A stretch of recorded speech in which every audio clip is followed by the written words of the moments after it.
Following his Olympic defeat, Usain makes a decision that will change his life. He takes on a new trainer, Glenn Mills, then head coach of the Jamaican Olympic team. Mills has molded dozens of Jamaica's finest sprinters. For Mills, there is only one focus: the Olympic Games in Beijing. He was recovering from a torn hamstring. The whole question of muscle strength and overall body weakness was some of the areas that we looked at. Well, he was young and inexperienced and didn't quite understand fully what it meant to be a professional athlete. He was enthusiastic, he was determined to do well, but there are a number of things that we had to, point out to him about this dedication to training, application, following up the little details. At 6'5" and weighing 220 pounds, Usain is unusually tall for a sprinter. Mills forces him to concentrate on strength and speed, pushing Bolt's body to the limit in weight training sessions lasting 1.5 hours, 3 times a week. The whole question of competitiveness against the top athletes in the world, he had to learn how to compete with them, not to be intimidated and that sort of thing.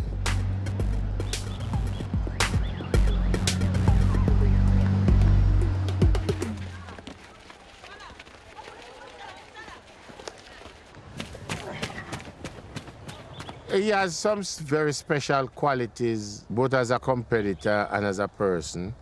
He has the ability to focus almost instantly. He doesn't have difficulty in understanding and assimilating the coaching instructions, and he learns very fast. Coach, go 40, 30. 40 and 30 must do our 40, 40. All right. Not one distance.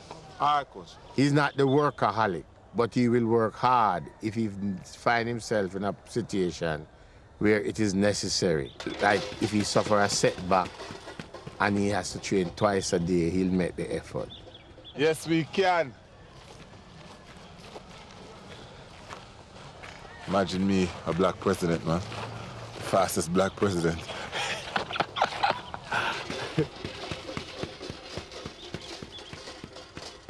We train on the grass track, and then we go on the chevron. You can't train on the chevron 24/7, then you start have shin problems because it's so hard. So.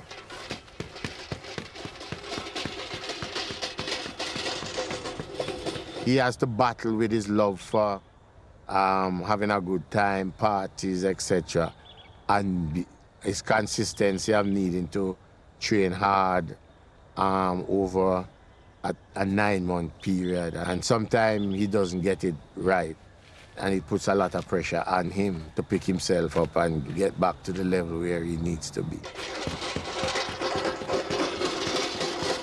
We have great respect and love for each other. He respects me as his coach and mentor, and he expresses his gratitude and so on, and we have a good understanding.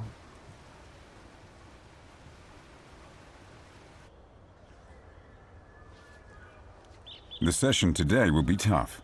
This 30-minute massage prepares Usain for the pain ahead.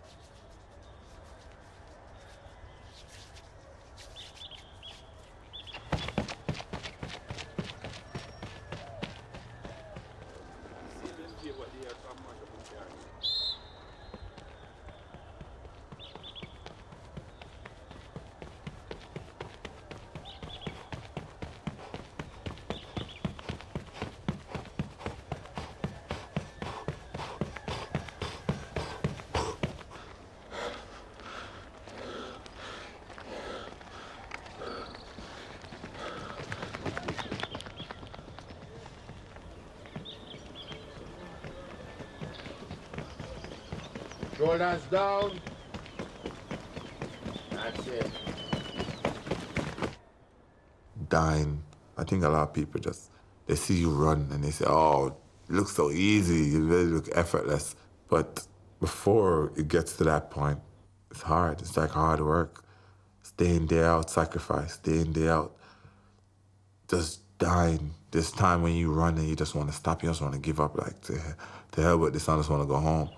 This day when you get up and you know what you have a training today, you know it's going to be intense, and you're like, oh, God, I don't want to go today, but you got to go. And it's so hard, and a lot of people don't know.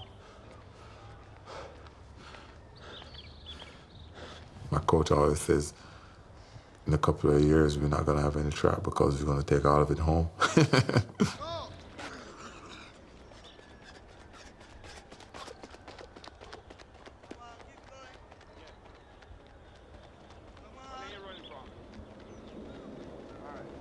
We are not used to seeing you suffering. That's why you guys are here. Show the true story, innit? This here is the reality? Do you mean that the competition is not the reality? Listen, the work is behind the scene. Competition is the easy part. Behind the scenes is where the work is done. And everything is done to get to that one race that you need to run.